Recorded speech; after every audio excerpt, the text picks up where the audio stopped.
mesdames et messieurs, et bienvenue dans votre nouvelle émission de Secrets d'Histoire. Aujourd'hui, nous sommes au château de Cizay, en banlieue parisienne, et nous allons parler de qu'est-ce que la laïcité, d'où vient la laïcité, et pourquoi est-elle importante pour notre société actuelle.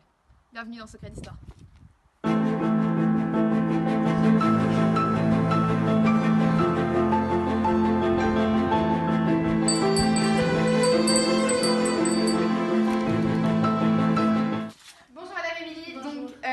En présence donc, de la directrice des affaires culturelles chargée de la laïcité pour France 3.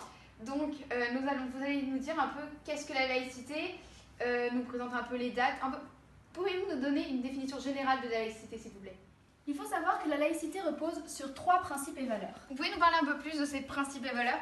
Alors il y a tout d'abord la liberté de conscience et celle de manifester ses convictions dans les limites du respect de l'ordre public. Il y a ensuite la séparation des institutions publiques et des organisations religieuses. Et pour finir, l'égalité de tous devant la loi, quelles que soient leurs convictions ou leurs croyances. La laïcité est donc la neutralité et l'impartialité face aux convictions religieuses. J'ai entendu dire qu'il existait 2 types de laïcité, la laïcité ouverte et la laïcité fermée. Est-ce que vous pourriez nous dire 2 mots sur ces 2 types de laïcité? La laïcité ouverte est le principe selon lequel nous avons le droit de montrer notre religion sans être jugés, alors que la laïcité fermée, c'est le principe selon lequel on ne peut pas voir la religion, on ne doit pas réussir à la cerner sur les personnes.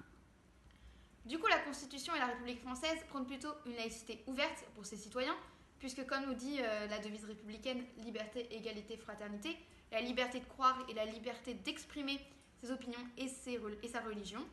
L'égalité, toutes les religions peuvent vivre également, il n'y a pas de hiérarchie ou de religion qui a le plus d'importance dans la société française. Et la fraternité, puisque chaque religion doit vivre en frères, avec une vision égale.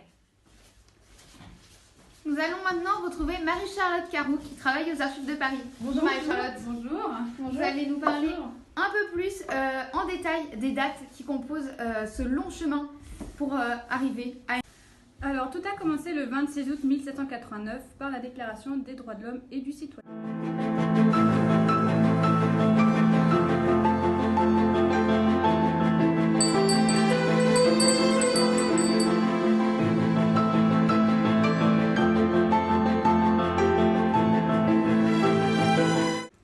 En 1886, l'enseignement public qui devait être assuré par un personnel laïque.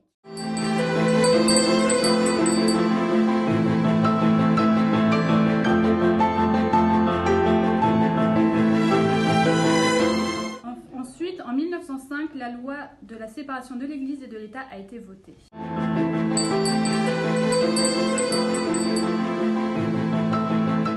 En 1941, le régime de Vichy abolit cette loi de 1905 sur la séparation de l'Église et de l'État. En 1946, la Constitution de la 4ème République affirme la laïcité. Et en 2004, la loi sur la laïcité interdisant le port de tout signe religieux dans les lieux publics a été votée. Je vous remercie pour votre présence derrière Secrets d'Histoire. J'espère que ça vous aura un petit peu éclairé votre vision de la laïcité. Et je vous donne rendez-vous la semaine prochaine pour un épisode sur Cléopâtre. À bientôt.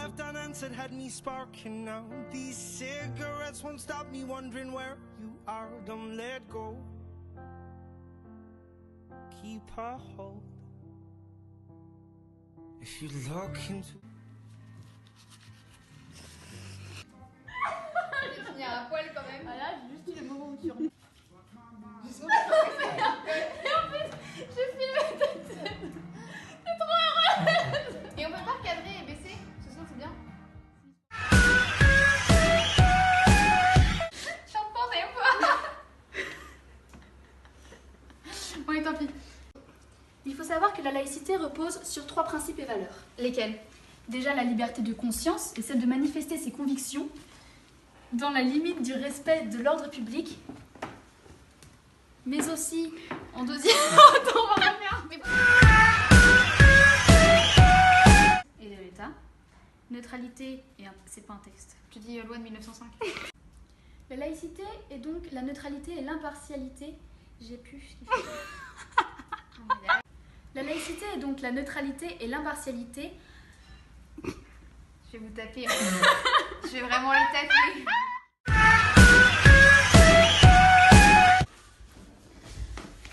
Donc maintenant nous allons retrouver retrouver Marie-Charlotte Carroux qui travaille aux archives de Paris. Bonjour Marie-Charlotte.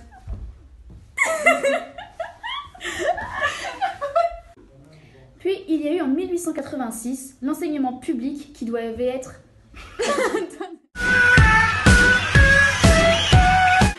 Ma chérie, c'était magnifique. Oh pardon. Je vous remercie d'être toujours aussi...